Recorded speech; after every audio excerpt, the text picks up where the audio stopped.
2025 সালের সবচেয়ে ভয়ঙ্কর দুঃস্বপ্নের নাম রাগাসা। এটি শুধু একটি ঘূর্ণিঝড় নয়, এটি এই মুহূর্তে বিশ্বের বুকে আছড়ে পড়া সবচেয়ে শক্তিশালী দানব। কল্পনা করুন, ঘন্টায় 267 কিলোমিটার বেগে ছুটে আসা এক অদৃশ্য প্রাচীরের সবকিছুকে তছনছ করে দিচ্ছে। ক্যাটাগরি 5 হারিকেনের চেয়েও ভয়ঙ্কর শক্তি নিয়ে এই সুপার টাইফুন এখন ফিলিপাইনে তার ভয়াল ধ্বংসলীলা শুরু করেছে। ফিলিপাইনের উত্তরাঞ্চলের বাটানেস এবং বাবুয়ান দ্বীপপুঞ্জ এখন এই ধ্বংসযজ্ঞের কেন্দ্রবিন্দু। চারদিকে তীব্র হাওয়ার গর্জন, মুষলধারে বৃষ্টি আর প্রায় 10 ফুট উঁচু জলোচ্ছ্বাস উপকূলকে গ্রাস করছে।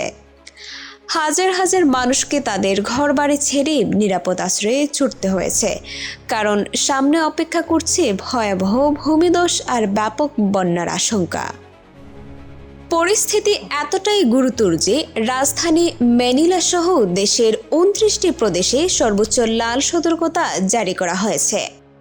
সমস্ত স্কুল, কলেজ আর সরকারি অফিস বন্ধ। বিদ্যুৎ সংযোগ বিচ্ছিন্ন হয়ে পড়েছে বহু এলাকায়। বাতিল হয়েছে অসংখ্য ফ্লাইট ও ফেরি। চারদিকে শুধু একরাশ আতঙ্ক আর অনিশ্চয়তা। কিন্তু রাগাসার এই তাণ্ডব শুধু ফিলিপাইনেই থামছে না। এর পরের নিশানা দক্ষিণ চীন।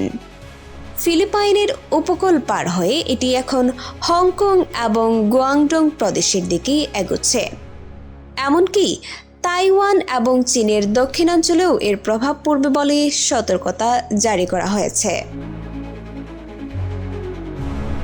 এক কথায়, সুপার টাইফুন রাগাসা এক চলমান দুর্যোগ, যা এই মুহূর্তে পুরো অঞ্চলকে ঝুঁকির মুখে ফেলে দিয়েছে।